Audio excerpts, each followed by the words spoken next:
এই মুহূর্তে মমতা বন্দ্যোপাধ্যায় কি বলছেন শুনবো। আর ছবি লাগান, কাজ তো করতে হয় রাজ্যগুলোকে। অথবা একটা কোভিড কে সামলালো? রাজ্য। আপনারা নির্দেশ দিয়ে খালাস, আর ফিল্ডে কাজটা করতে হয় রাজ্যকে। আজকে যেখানেই যেই ঘটনা ঘটুক না কেন, যে কোনো সাবজেক্টে সবটাই সামলাতে হয় রাজ্যকে। তো রাজ্যগুলোকে যদি আপনারা পঙ্গু করে দেন, তাহলে কেন্দ্রটাও তো পঙ্গু আগামী দিন হয়ে যাবে। এই সিরিয়াসনেসটা বোঝা উচিত বলে আমি বাংলার বঞ্চনার কথা বলেছি, যে আমাদের 1,71,000 কোটি টাকা পেন্ডিং আছে এবং এই বছর এই টাকাটা আরো বাড়বে। এবছরটা ক্যালকুলেশন করা হয়নি।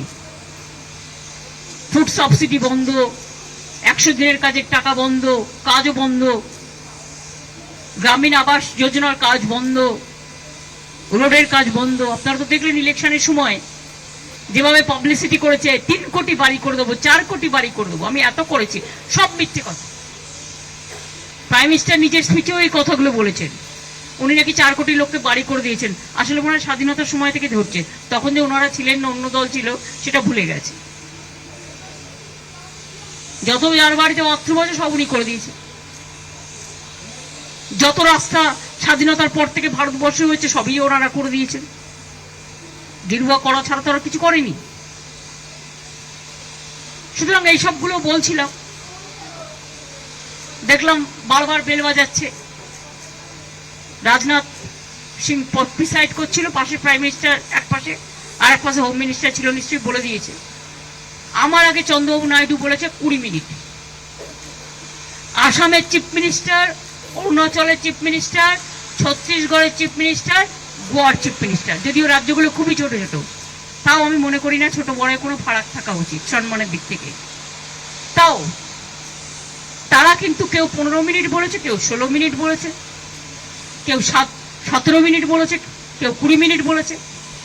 আর আমারটা যেই 5 মিনিটে পড়তে যাবে, সঙ্গে সঙ্গে বেল টিপে টিপে টিপে টিপে স্টপ স্টপ স্টপ। আচ্ছা ঠিক আছে, স্টপিং বলে আমি বলবো okay, you don't want to listen, চললাম। আমি বয়কট করে চলে এসেছি। তার কারণ হচ্ছে তুমি বাংলার বঞ্চনার কথা শুনতে চাও না। তো এর মধ্যে আমি একটা ইন্দো ভুটান রিভার কমিশন করার কথা বলেছি অন রেকর্ড।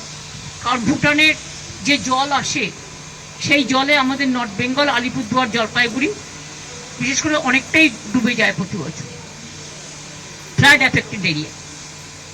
আমার রিটেন স্পিচে এগুলো দেওয়া আছে, কিন্তু আমি মুখে ভিডিওটা বলেছি তার কারণ অন্যগুলো রিটেন স্পিচে দেওয়া আছে, ভুটানেরটা দেওয়া ছিল না।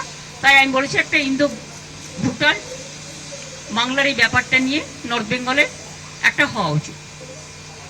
আর আমরা এটা বলেছি, তুমি কোনো দেশকে কি দেবে না দেবে এটা তাদের ব্যাপার, আমি এটা নিয়ে কোনো কথা বলছি না। কিন্তু যে state is the stakeholders, তাদের কাছে কথা বলবে না, তাদের কাছে কনসাল্ট করবে না। তুমি আজকে বাংলাদেশকে দিয়ে দিলে আমি আমার কোনো আপত্তি নেই। বাংলাদেশ আমাদের বন্ধু রাষ্ট্র, অনেকে এটাকে মিসলিড করছে। কিন্তু আমরা কি বলেছি, এখানে 3টে পার্টি, একটা হচ্ছে ইন্ডিয়া, বাংলাদেশ, আর স্টেক হোল্ডার হচ্ছে বেঙ্গল।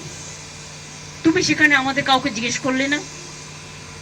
তিস্তার জল চলে গেলে নর্থ বেঙ্গলের লোক উত্তরবঙ্গ ভাগ করবে বলে, বঙ্গভঙ্গ করবে বলে প্ল্যান করছো, ও তো ড্রিঙ্কিং ওয়াটার পাবে না। বর্ষাকালে ডুবে যায়, গরমকালে শুকনো হয়ে যায়, তখন কিন্তু আর জল থাকে না। এটা আপনাদের মনে রাখতে হবে। সুতরাং এটা বলেছি যে তুমি আবার ফরাক্কা চুক্তি পুনর্নবীকরণ করলে, আমাদের কিছু জানালে না। ফরাক্কা যখন প্রথম হয় দেব বৌরাজির সময় 97 সম্ভবত, তখন 700 কোটি টাকার একটা প্রজেক্ট বেঙ্গলকে দেওয়ার কথা ছিল এই চুক্তির বদলে, যাতে মুর্শিদাবাদ মালদায় যে ইরোশনটা হয়, গঙ্গা ইরোশন, সেটাকে স্টপ করার জন্য, কিছু কাজ করবার জন্য। রোজ রোজ যে গঙ্গার ফরাক্কা তো শুকিয়ে গেছে, ড্রেজিং পর্যন্ত হয় না, ডিবিসি শুকিয়ে যাচ্ছে, ফলে জলটা চলে আসছে ফ্লাডেড হয়ে। এখনো 4 লক্ষ কিউসেক মেট্রিক টন ডিবিসি বেশি জল ধরতে পারে। কিন্তু যেহেতু বছরের পর বছর, এই 10, 12, 14 বছর কোন রকম ড্রেজিং হয়নি, ফলে অল্প বৃষ্টিতেই ওটা ফ্লাডেড হয়ে যাচ্ছে। তখন জলটা কোথায় আসছে? বাঁকুড়া, বীরভূম, বর্ধমান, হাওড়া, হুগলি।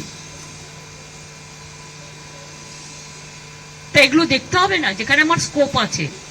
তাও তো আমরা প্রায় 5.5 লাখ পুকুর কেটে এখন অনেকটা জল এই পুকুরগুলো অ্যাবজর্ব করে। অনেকটা সংখ্যক আমরা চেষ্টা করেছি সায়েন্টিফিক ভাবে নেচারকে নেচার দিয়ে অ্যাডজাস্ট করবার, কিন্তু ডিভিসিটা তো ড্যাম, ড্যামের জলাধারে যেখানে অনেক জল ধরতে পারে সেটা যদি তোমরা ড্রেজিংও না করো, যেমন ক্যালকাটা পোর্টটাকে শেষ করে দেওয়া হয়েছে, ড্রেজিংই করে না। সুতরাং এই কথাগুলো বলতে যাওয়া কি অপরাধ আমি জানি না। যদি বলতেই না দেবে, আর অপোজিশন থেকে আমি মাত্র একা গেছি, ওদের উচিত ছিল আমাকে আধ ঘন্টা অ্যালাউ করা। আর আমি এত অনুপযুক্ত লোক নই যে আমি আমার টাইম মেনটেন করব না। বক্তৃতার প্রথমে শুরুতে রাজনাথজি বলেছিলেন 5 to 7 মিনিটস, তা তুমি আমাকে 7 মিনিটসও করতে দিলে না। 7 মিনিটস করতে দিলেও আমি বাদ বাকিটা বলে দিতাম। তুমি তোমার বেলায় 20 মিনিট, তোমাদের বেলায় স্পেশাল প্যাকেজ, স্পেশাল প্রিভিলেজ, আর অন্যদের বেলায় শূন্য। এটা তো কখনো পূর্ণ হতে পারে না। তাই আমি বয়কট করে ঠিক করেছি, বাংলার মানুষের সম্মান আমি মাথা নত করতে দিইনি। বাংলার বঞ্চনা মানছি না, মানব না। এবং অন্যান্য অপোজিশন পার্টিও যারা আছে বিভিন্ন জায়গায় সরকার চালাচ্ছে, বঞ্চিত হচ্ছে, তাদের প্রতিও আমাদের টোটাল সলিডারিটি আছে। हिंदी में मैंने बता दिया दिल्ली में। अधीर रंजन चौधरी दीदी अधीर रंजन जी कह रहे हैं, अरे भाई माছ দিয়ে কি শাক দিয়ে কি মাছ ঢাকা যায়? তুমি যদি বারবার বেল টিপছো মানে কি? আমায় স্টপ করতে বলছো তো মানে কি? হয়তো স্টপ করার সিস্টেম মানে ওইটাই। আমি বলছি আর তুমি বারবার কারো বেলা তো বেল টেপোনি, বারবার তুমি বেল টেপে বলছো স্টপ ইট। তো স্টপ ইট মানেটা কি? Can you tell me? আমি এত সিনিয়র পলিটিশিয়ান, এতবার ইলেক্টেড মেম্বার, অপোজিশনের মধ্যে একমাত্র গেছি ভয়েস রেকর্ড করতে। তোমাদের কোথায় ক্রেডিট দেওয়া উচিত ছিল? তুমি আমাকে বারবার যদি আমার বক্তব্য তুমি যদি বেল পাঠাও, বেল দিয়ে আমাকে স্টপ করতে বলো, is it not humiliation or ইনসাল্টেশন?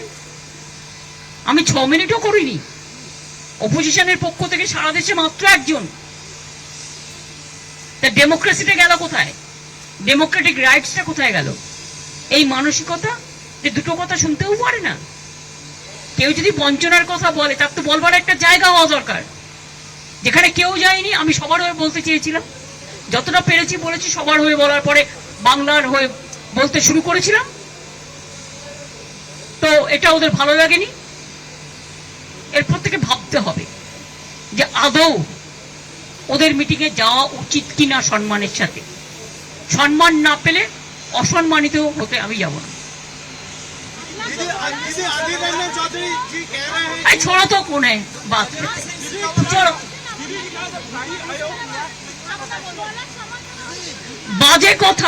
বাজে কথা মিথ্যে কথা এখন শাক দিয়ে মাছ ঢাকার চেষ্টা করছে। নিজেদের ভুলটা যদি তখন বুঝতে পারতো তাহলে আমার সাথে এটা করতো না।